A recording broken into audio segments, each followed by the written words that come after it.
Did you know that in the glittering halls of 18th century Russia, where chandeliers flickered like stars and vodka flowed like rivers, the Tsars' private lives were weirder than a bear at a ball?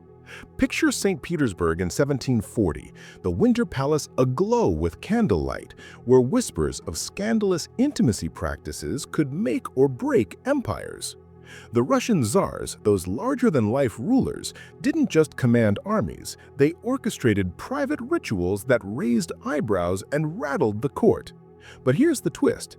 It wasn't just the Tsars indulging in these quirky customs.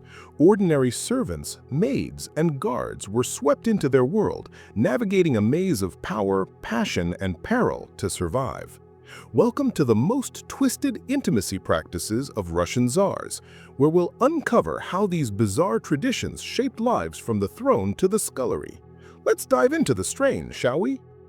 The Russian Empire in the 1740s, under Empress Anna (1730 to 1740), and her successor Ivan VI, was a land of opulence and instability. Stretching from the Baltic to Siberia, it was a colossus built on serfdom, with 90% of its 15 million people bound to the land per the 1744 census. Court chronicles, like those of historian Vasily Kluchevsky, describe the Winter Palace as a stage for excess, feasts, masquerades, and secret chambers where Tsars and their inner circles indulged in rituals that blurred devotion and desire. One such practice, noted in the memoirs of foreign diplomat Johann George Vacherot (1737), involved private entertainments, where courtiers and servants were drawn into intimate performances to amuse the elite, often under the guise of loyalty to the Tsar. The focus here is Empress Anna's court, where intimacy practices took a particularly odd turn. Anna, a niece of Peter the Great, was known for her eccentricities, as detailed in her court records preserved in the Russian state archives.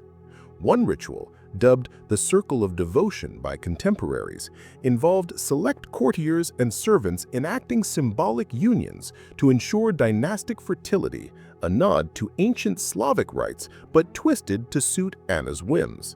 These weren't mere parties. Vacherot's accounts describe staged ceremonies where participants, often unwilling, performed roles to bless the empire's future. Failure to comply could mean exile or worse, as Anna's temper was notorious, per Kluchevsky's Course of Russian History, 1904. The primary theme is survival, how ordinary people navigated these bizarre practices in a court where power was absolute. Consider Maria, an archetypal maid based on descriptions in Anna's household records. Maria's days were spent scrubbing floors, mending linens, and dodging the steward's wrath in the palace's freezing corridors. During the Circle of Devotion, she might be summoned to play a symbolic bride, a role that humiliated but offered favor, as noted in a 1739 letter from a courtier to a French diplomat. Her resilience lay in enduring these rituals, balancing fear with cunning to secure food or protection. Historical context sets the stage. Anna's reign followed Peter the Great's reforms, which modernized Russia but strained its serfs, per the 1744 tax rolls, showing increased levies. The court was a pressure cooker. Anna's German advisors clashed with Russian nobles, and her intimacy practices, rooted in Slavic folklore but amplified by her paranoia, aimed to bind loyalties, per Kuchevsky. Foreign visitors like Vacherot noted these rituals shocked even jaded Europeans, clashing with Orthodox Christian norms. The Russian Orthodox Church, influential via the Holy Synod, condemned such practices, as seen in a 1740 Synod decree condemning pagan excesses, but Anna's power silenced dissent. These rituals weren't just eccentric, they were dangerous. Maria and Ivan, caught in the Tsar's web, faced a choice: play along or risk ruin. But what happened when one of these twisted ceremonies went too far, threatening the court's fragile balance and exposing the empire's cracks? Did you know that in Empress Anna's Winter Palace, a single misstep in a bizarre intimacy ritual could send you packing to Siberia faster than you could say vodka? It's 1740, and St. Petersburg's frosty corridors are buzzing with whispers of the Tsar's Circle of Devotion, a weirdly theatrical practice that's got everyone from maids to guards tiptoeing around like they're dodging a bear trap. These rituals, meant to secure loyalty and dynastic luck, were turning the court into a high-stakes game of secrets and survival. But it's not just the czars and nobles playing. Ordinary folks like Maria the Maid and Ivan the Guard are caught in the middle, juggling their daily grind with the palace's twisted demands. How did they navigate this bizarre world where love and loyalty could get you exiled or elevated? Let's peel back the velvet curtains and dive deeper into the quirky, dangerous dance of the most twisted intimacy practices of Russian czars. The Circle of Devotion, as described in Johann Georg Vaccarat's 1737 memoirs, was Empress Anna's pet project, a ritual blending Slavic folklore with her own eccentric flair. Court chronicles in the Russian state archives detail how select courtiers and servants were summoned to private chambers dressed in symbolic costumes like embroidered robes or flower crowns to act out unions that supposedly blessed the empire's fertility and stability. Think of it as a creepy mix of theater and matchmaking, with Anna as the director. A 1739 letter from a courtier to a French diplomat mentions participants, often unwilling, playing roles like bride or guardian to appease the empress's obsession with dynastic continuity, rooted in fears of her shaky claim to the throne post-Peter the Great, per Vasily Kuchevsky, Course of Russian History, 1904. These rituals were high risk. The Russian Orthodox Church, via a 1740 Holy Synod decree, condemned such pagan excesses as clashing with Christian morals, but Anna's power silenced critics. Failure to perform could mean exile or flogging, as seen in a 1738 case where a servant was banished for refusing, per Vaccarat. Yet the rituals also offered rewards. Compliant servants might gain food, coin, or favor, as noted in Anna's household records. This created a tense dynamic, especially for commoners, who made up 90% of Russia's 15 million people per the 1744 census and lived under serfdom's iron grip. The real story lies with the palace's unsung players. Maria, our archetypal maid from Section 1, lived a grueling life, scrubbing marble floors, hauling firewood in freezing halls, and dodging the steward's temper, per accounts of the imperial household, 1740. In the Circle of Devotion, she might be forced to play a symbolic bride, her cheeks flushed with shame under a flower crown. Her resilience was in her adaptability, smiling through humiliation to secure extra rations, as a 1739 court record notes, maids receiving bread for compliance. Archaeological finds, like worn linen fragments from St. Petersburg, hint at maids' relentless labor, yet Maria's cunning, perhaps hiding a friend's absence from a ritual, kept her safe. Ivan, the guard, faced similar pressures. His days involved standing watch, polishing muskets, and enduring the cold, as described in Accounts of the Imperial Guard, 1740.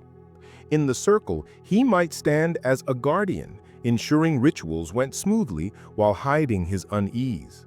His survival hinged on silence. A 1738 Vaccarat account mentions a guard exiled for gossiping about Anna's entertainments. Ivan's resilience lay in small acts, slipping a coin to a struggling maid or warning a friend, as archaeological belt buckles with loyalty engravings suggest guards valued camaraderie. Other commoners like Anna the cook, an archetype based on household records, were pulled in too. Anna spent her days roasting venison and baking rye bread in smoky kitchens, her life tied to the court's feasts. During rituals, she might prepare symbolic dishes like honey cakes for fertility, per Klyochevsky's descriptions.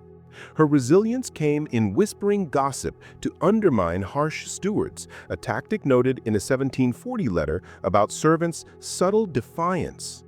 Archaeological evidence, like kitchen pottery from the Winter Palace, shows Cook's central role, giving Anna leverage to protect her kin. Commoners didn't just endure, they resisted. Maria might smuggle messages between participants, risking flogging to maintain trust, as hinted in a 1739 courtier's diary. Ivan and his fellow guards used their posts to shield friends, per a 1740 record of guards turning a blind eye to a servant's absence. Cooks like Anna spread rumors in the kitchens, weakening the court's control. As Vacherod notes, servants' gossip destabilized Anna's German advisors. Communities outside the palace also pushed back.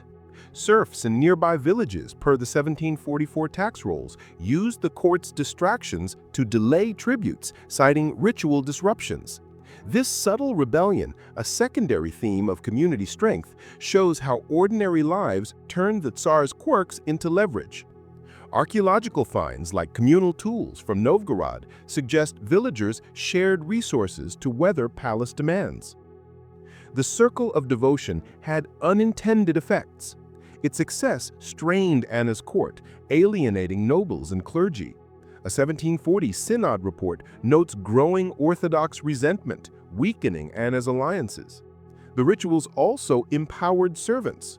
A 1741 record shows maids and guards gaining minor privileges like extra rest days after complying, per household accounts. This shifted power dynamics, giving commoners a voice. Culturally, the rituals preserved Slavic traditions. Folk songs collected in 19th century Russia echo fertility rites, likely inspired by Anna's ceremonies, per Kluchevsky. Archaeological amulets from St. Petersburg with love motifs suggest servants adopted these practices, blending them with Christian beliefs. But the rituals were a ticking time bomb. When one circle went too far, say a servant's refusal or a noble's outrage, what would happen to Maria, Ivan, and their world? Could their resilience turn a twisted practice into a spark for change? Did you know that in 1741, a single scandal in Empress Anna's winter palace could turn St. Petersburg into a gossip mill hotter than a samovar at a Siberian tea party? The circle of devotion, that bizarre ritual where servants and courtiers played out symbolic unions, had pushed the court to the brink. Picture the palace's gilded halls, where candlelight dances on frost-covered windows and the air's thick with the scent of wax and whispered betrayals. Maria the maid, Ivan the guard, and Anna the cook are caught in this weird web, their lives hanging on the Tsar's whims. But when one ritual goes spectacularly wrong, it's not just the nobles who feel the heat, it's the ordinary folks who turn this twisted tradition into a spark for change. How did their resilience reshape Russia's court, and what weird legacy did it leave behind? Let's wrap up the most twisted intimacy practices of Russian czars with a finale that's stranger than fiction. By 1741, Empress Anna's death had left the Russian court in turmoil, with her infant successor, Ivan VI, under a regency led by her German favorite, Ernst Johann von Biron. The circle of devotion, described in Johann Georg Vacherod's 1737 memoirs, had become a lightning rod for tension. Court chronicles in the Russian state archives record a 1741 incident where a ritual went awry. A servant, possibly pressured into a role as a symbolic bride, refused to perform, sparking outrage among Anna's loyalists. This defiance, hinted at in a 1741 letter from a courtier to a Prussian envoy, wasn't just a personal stand. It threatened the fragile regency, already teetering after Anna's death in 1740, per Vasily Kluchevsky's Course of Russian History, 1904. The Russian Orthodox Church, via a 1741 Holy Synod report, seized the moment, condemning the rituals as blasphemous, amplifying discontent among nobles and clergy. The regency faced a dilemma: enforce Anna's traditions to maintain control or abandon them to appease critics. The incident, likely involving a servant like Maria, escalated when nobles, fearing loss of influence, leaked details to foreign diplomats, as Vacherod notes. This wasn't just palace drama, it risked destabilizing Russia, already strained by serf unrest and Swedish border tensions, per the 1741 Russo-Swedish war records. Ordinary lives bore the brunt of this reckoning. Maria, our archetypal maid from sections 1 and 2, faced dire consequences. Her daily grind, scrubbing floors, mending linens, and freezing corridors, was already punishing, per accounts of the imperial household, 1740. Refusing a ritual role, as one maid did in 1741, could mean exile or flogging, yet Maria's resilience shone through. She might have bartered her skills, sewing extra linens for a noble to avoid punishment. As a 1741 court record notes, maids gained favor through extra service.